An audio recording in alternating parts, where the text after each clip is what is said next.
Good morning, students. Welcome again with a new topic. Myself Shikha Tripathi. Here we are on the platform of the Excellence Classes, आपका अपना YouTube channel. Yesterday I have started a topic, the sentence, and today we will read about the topic on the next things. Okay, today we will read about the sentences.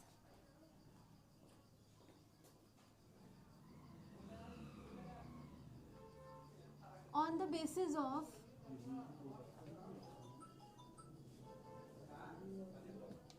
their meanings.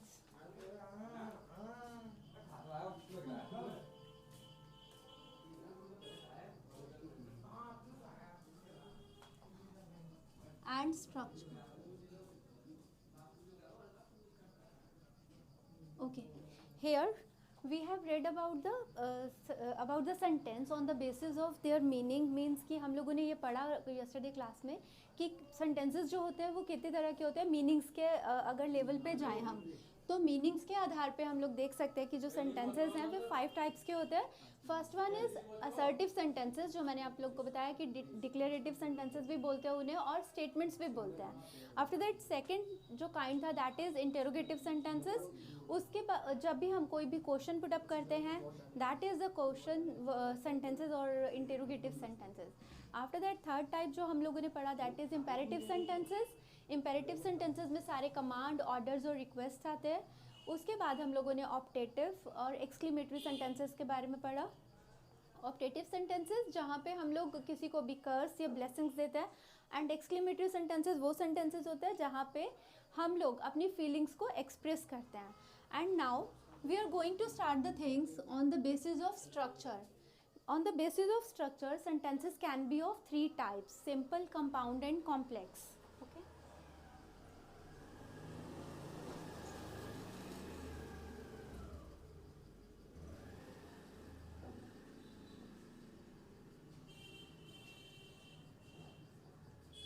Okay. So before starting with the examples, I want to describe the things what are simple, compound and complex sentences. So सबसे पहले जो simple sentences होते हैं वो ऐसे sentences होते हैं जहाँ पे एक subject होगा और एक ही finite verb होगी.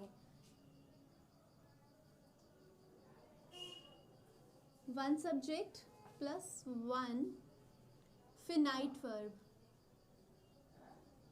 So what is finite verb?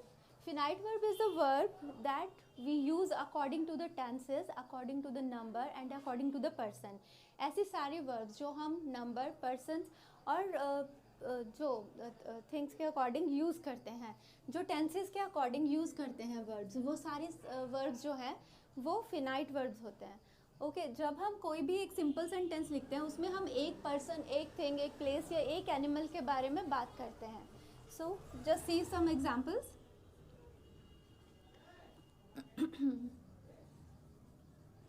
Hari gets up early and goes for a walk. Okay. तो यहाँ पे हरी जो है वो जल्दी उठ गया और वो वॉक के लिए भी गया. आफ्टर दैट सम और example.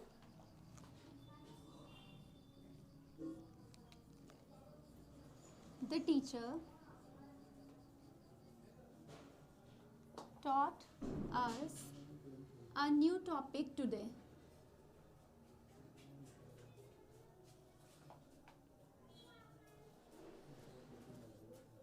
Okay.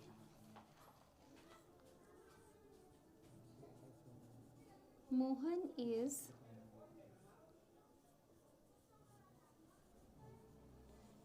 preparing a speech for his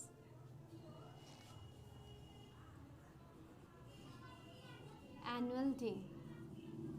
So here you can see कि हम लोग यहाँ पे हरी के बारे में बात किया, एक पर्सन के बारे में बात किया. आफ्टर दैट टीचर ने क्या टॉपिक पढ़ाया उस टीचर के बारे में हमने बात किया, तो यहाँ पे भी वन पर्सन है. And after that Mohan is also one person. After that हमने यहाँ पे वर्ब यूज़ किया इज़, क्योंकि एक पर्सन के बारे में बात किया तो इज़ यूज़ किया। सेम एज यहाँ पे पास्ट फॉर्म यूज़ किया, यहाँ पे हमने गेट्स अप यूज़ किया। तो इस तरह से जब भी हम कभी एक सिंपल सेंटेंस लिखते हैं जहाँ पे हम सिंपल एक चीज़ के बारे में बात करते हैं, किसी एक टॉपिक के बारे में बात कर रहे हैं, एक सिंपल सेंटेंस बोल रहे हैं, तो वो सिंपल सेंटेंसेस हैं। कुछ और एग्जांपल देखते हैं जहाँ पे वर्ब्स जो है वो चेंज हो रही हैं। लाइक अगर हम दे लिखेंगे subject, then we have to use are with it, तो यहाँ पे चेंज हुआ सब्जेक्ट के साथ वर्ब।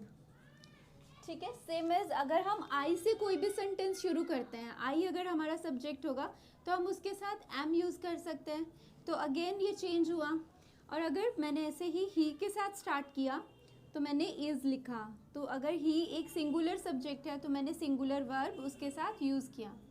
तो देखा आपने कि किस तरह से कोई भी एक, जब भी कभी पर्सन सिंगुलर या प्लूरल होता है उसके बेसिस पे, या फिर फर्स्ट सेकंड या थर्ड पर्सन होता है उसके बेसिस पे हम वर्ब्स को चेंज कर रहे हैं। तो जो वर्ब्स चेंज होते हैं वो सारे वर्ब्स फिनाइट वर्ब्स होते हैं, और सिंपल सेंटेंस में एक ही सब्जेक्ट होगा और एक ही फिनाइट वर्ब होगी। Okay, I hope you have understood this. After that, what are compound sentences? Compound sentences are those type of sentences in which we combine two sentences of equal rank. Means कि दो sentences जो equal rank के होंगे। equal rank means कि हम दोनों sentences को अगर अकेला अकेला भी लिखते हैं तब भी वो अपना complete meaning देंगे। तो ऐसे sentences को जब भी combine किया जाता है तो ऐसे sentences compound sentences होते हैं। यहाँ पे टू इक्वल रैंक होगा। Okay, two equal rank means कि टू ऐसे सेंटेंसेस जो दो इक्वल रैंक के होंगे, दोनों अपने आप में कंप्लीट सेंस दे रहे होंगे। ओके, जैसे एक एग्जाम्पल के थ्रू इसे समझते हैं।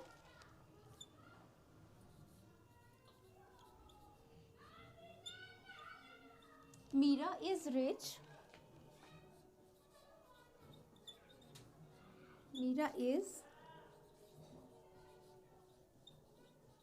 generous.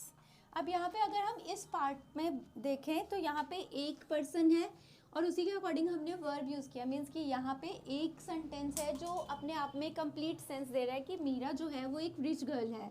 After that in this sentence you can see Meera के बारे में अगेन हमने बात किया, और मीरा जो है वो जेनरस है, मीन्स कि एक काइंड गर्ल है। तो यहाँ पे दो क्वालिटीज़ हमने बात किया, दो क्वालिटीज़ के बारे में। दोनों सेंटेंसेस अपने आप में प्रॉपर सेंस दे रहे हैं, दोनों सेंटेंसेस को हम अलग अलग भी यूज़ कर सकते हैं। तो ऐसे सेंटेंसेस जो अपने आप में कंप्लीट सेंस देंगे और जो अकेले अकेले भी कंप्लीट मीनिंग दे रहे हैं, हम उन्हें रख सकते हैं, जो एक दूसरे पे डिपेंड भी नहीं कर रहे अपने मीनिंग के लिए। ऐसे सभी सेंटेंसेस को कंबाइन करने के लिए हम कंपाउंड सेंटेंसेस बनाते हैं, और कंपाउंड सेंटेंसेस का फॉर्मेशन करने के लिए कोऑर्डिनेटिंग कंजक्शंस यूज़ की जाती हैं। So it will be Meera is kind and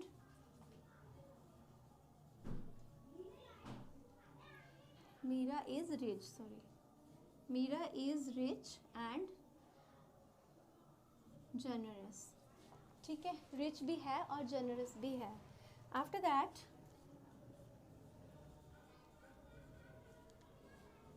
he went to school on time.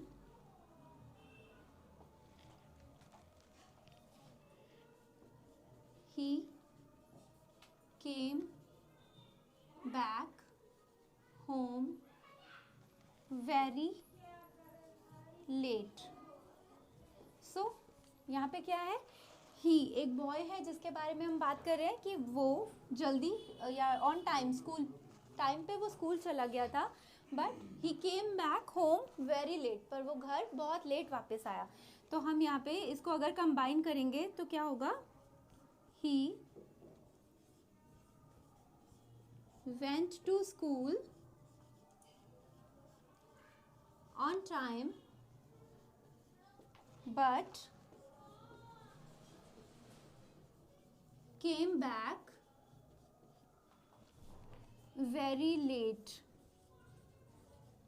तो यहाँ पे मैंने बट का यूज़ किया दो सेंटेंसेस को कंबाइन करने के लिए। तो जब हम एक ही पर्सन के बारे में बात कर रहे हैं तो there is no need to write that person again hair.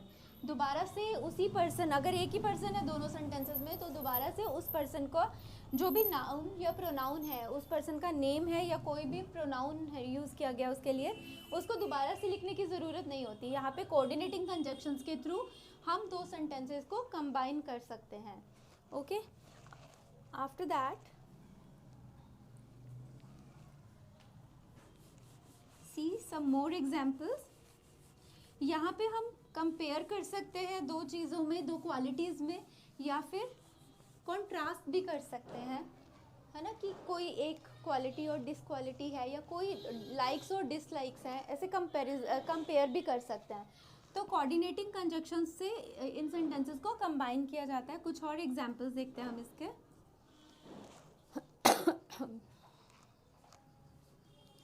She worked hard but get very less marks. है ना, उसने मेहनत तो बहुत किया था पर उसको नंबर्स जो है वो बहुत कम मिले। तो यहाँ पे क्या हो रहा है कि उसने हार्डवर्क किया, ये हम सब ने देखा, बट मार्क्स उसको कम मिले, मीन्स कि कहीं ना कहीं हार्डवर्क में कुछ कमी थी जिसकी वजह से उसको नहीं हुआ। Same as another example,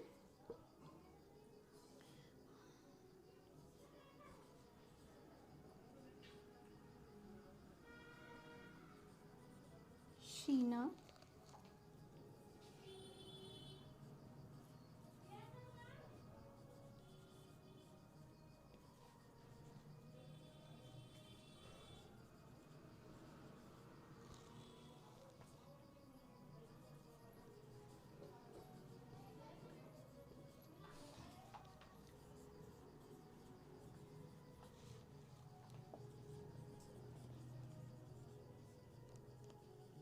okay, यहाँ पे एक और सेंटेंस है कि Sheena goes to school daily. वो हर रोज स्कूल तो जाती है, बट अगेन यहाँ पे बट से मैंने ऐड किया, but never does her work on time. पर फिर भी वो उसका टाइम कभी भी काम उसका कभी भी कंप्लीट नहीं रहता टाइम पे। तो इसी तरह से कुछ और वर्ड्स हैं जिनका यूज़ करके हम इन सेंटेंसेस को कंबाइन कर सकते हैं। तो अभी देखते हैं वो कौन कौन से वर्ड्स हैं जिनसे हम कंबाइन कर सकते हैं अपने कोऑर्डिनेट कंपाउंड सेंटेंसेस को।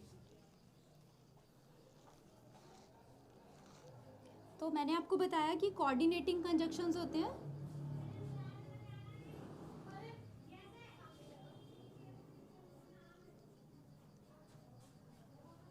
Coordinating conjunctions but for and nor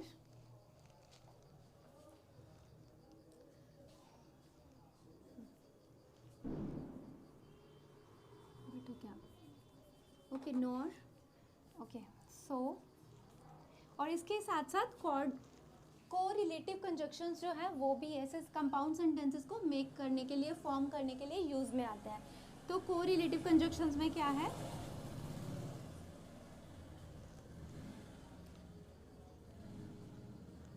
correlative conjunctions क्या होते हैं, जो मैंने आपको बताया था कि कॉम्बिनेशन में यूज़ किए जाते हैं। जैसे कॉम्बिनेशन में जो भी कंजक्शंस का हम यूज़ करते हैं, लाइक नीदर नॉर,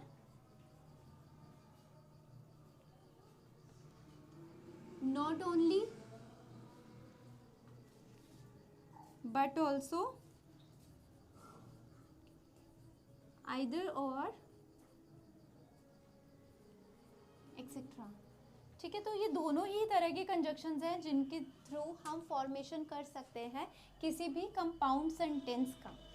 आप यहाँ पे फिर से देखिए कि टू इक्वल रैंक के सेंटेंसेस होंगे, वो दोनों सेंटेंसेस एक अगर अकेले अकेले भी लिखे जाए तो प्रॉपर मीनिंग देंगे, और एक साथ भी लिख सकते हैं हम उनको कंजक्शंस का यूज़ करके। Okay, after that third one is the complex sentences.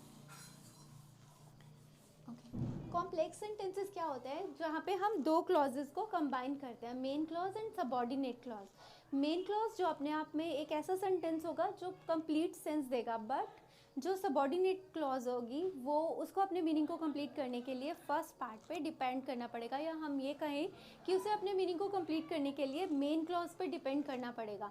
तो ऐसे सारे सेंटेंसेस जहाँ पे सेंटेंस का एक पार्ट मेन क्लॉज होगी और एक से ज़्यादा सबऑर्डिनेटिंग क्लॉजेज होंगी, तो ऐसे सभी सेंटेंसेस कॉम्प्लेक्स सेंटेंसेस होता है। ठीक है, one main clause,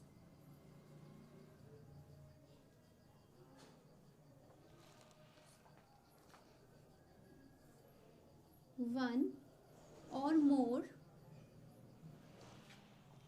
subordinating clauses। Okay, तो यहाँ पे अब देखते हैं कि सबऑर्डिनेटिंग क्लॉजेस और मेन क्लॉजेस क्या रहते हैं एग्जाम्पल्स के through.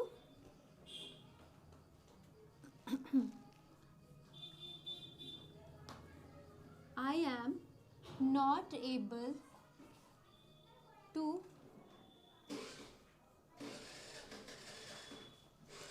attend the school because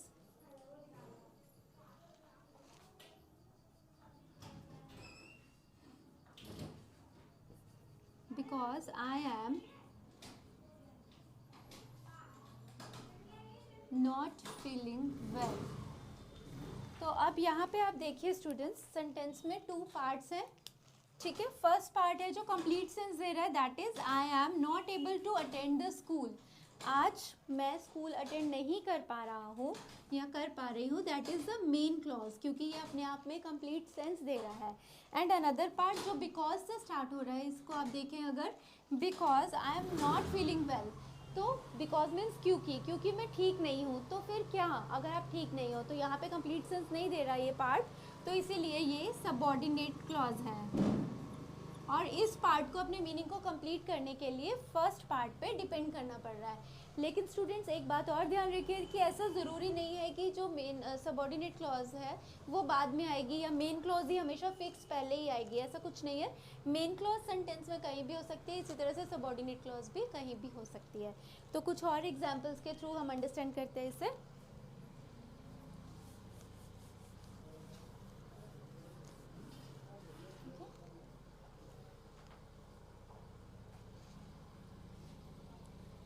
She returned home because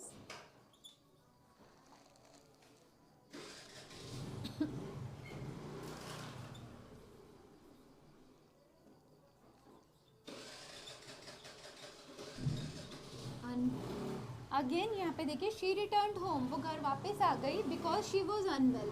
again ये मेन क्लॉज है जो अपने आप में कंप्लीट सेंस दे रहे हैं, एंड अगेन ये वाला पार्ट जो है इसको अपने मीनिंग को कंप्लीट करने के लिए अनदर पार्ट पे डिपेंड करना पड़ रहा है। तो फिर से ये वाला जो पार्ट है ये सबऑर्डिनेटिंग क्लॉज है। ओके, एक और एग्जाम्पल देखिए, that is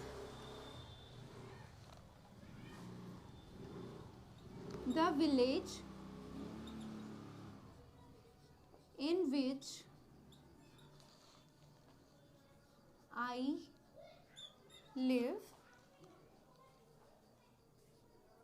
is very far from here। ठीक है, the village in which I live and is very far from here। Again यहाँ पे एक पार्ट है जो अपने मीनिंग को क्लियर करने के लिए दूसरे पार्ट पे डिपेंड है। ओके, अब फिर से एक बार देखिए, जो सिंपल सेंटेंस है वो सिंपल सेंटेंस में एक सब्जेक्ट एक फिनाइट वर्ब होगा।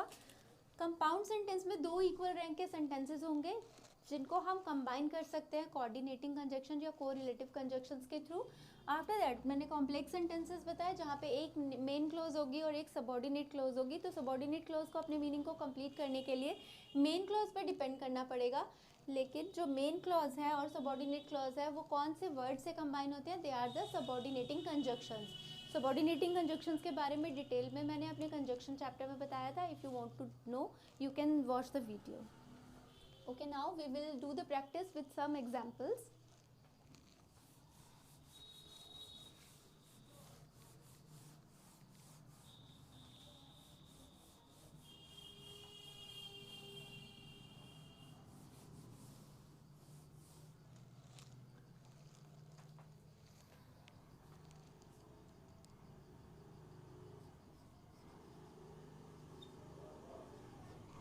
the girl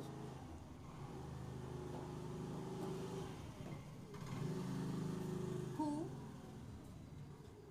lives near my house is a doctor. The girl is a doctor. ये क्या है? Main clause. और who lives near my house ये बीच में आ गया एक और क्लॉज. ठीक है, that is the subordinate clause. Okay, after that another example. So first of all just see, this is the complex sentence. Okay, after that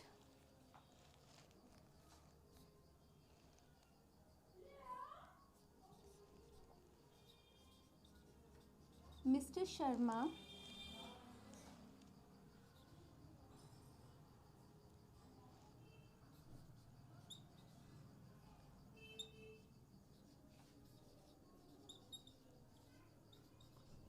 lives in America with his son. So which type of sentence is it? It is a simple sentence. यहाँ पे हमने mister Sharma के बारे में explain किया कि mister Sharma जो है वो अमेरिका में अपने बेटे के पास रहते हैं. तो यहाँ पे आप देख सकते हो कि ये एक सिंपल सेंटेंस है जहाँ पे हम एक पर्सन के बारे में बात कर रहे हैं और एक वर्ब है इधर. Okay, after that next, the sun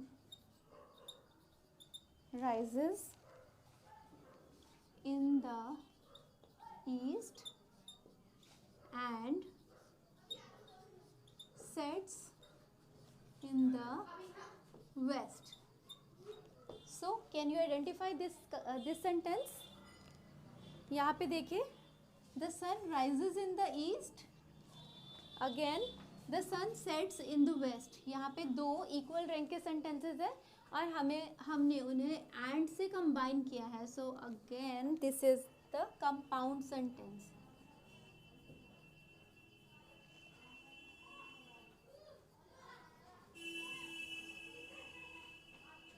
Okay, उसके बाद कुछ और examples. Go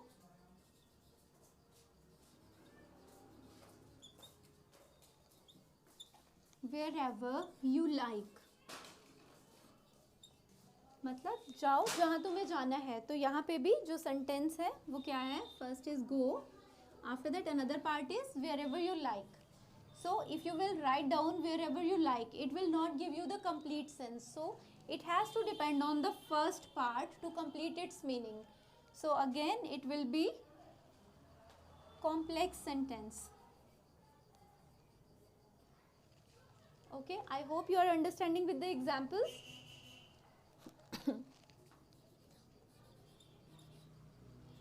When I reached home,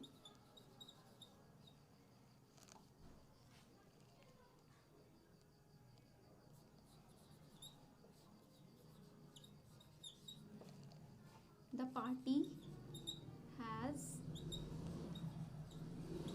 started. अब यहाँ पे देखिए, the party has started gives us the complete sense. So it will be the main clause. But when I reached home, जब मैं घर पहुँचा, तो यहाँ पे when I reached home it will not give you the complete sense.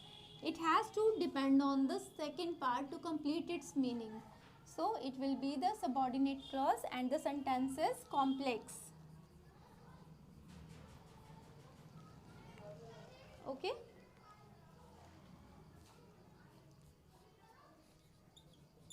I have been living in this city for 10 years. So अगर आप observe करें इस एग्जाम्पल को, तो again I am talking about the subject I. Okay, so I have been living in this city for 10 years. किसी ने ये बताया कि मैं इस शहर में 10 साल से रह रहा हूँ. तो again this will be the simple sentence because here we are talking about only one person, and there is only one finite verb that can be changed according to the numbers, according to the person, and according to the subject.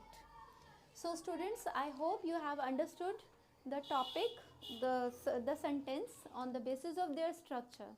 In this again we will revise. First thing मैंने आप लोगों को बताया कि जो sentence होता है उसको हम structure के basis पे 3 parts में divide कर सकते हैं. First one is the simple sentence in which only in which we will talk about only one person, और वहाँ पे सिर्फ एक ही subject होगा और एक ही finite verb होगा. So second type हमने देखा compound sentences. कंपाउंड सेंटेंसेस होता है जिसमें 2 इक्वल रैंक के सेंटेंसेस होते हैं जिन्हें हम कोऑर्डिनेटिंग कंजक्शन या कोरिलेटिव कंजक्शंस के थ्रू कंबाइन कर देते हैं. After that third type, that is the complex sentences. In complex sentences we can see that kind of sentences जिनमें एक सेंटेंस का एक पार्ट जो है वो मेन क्लॉज होगा और दूसरा सबऑर्डिनेट क्लॉज होगा. मेन क्लॉज को अपने मीनिंग को कंप्लीट करने के लिए किसी पर डिपेंड करने की ज़रूरत नहीं है, लेकिन subordinate clause always will depend on main clause to complete its meaning.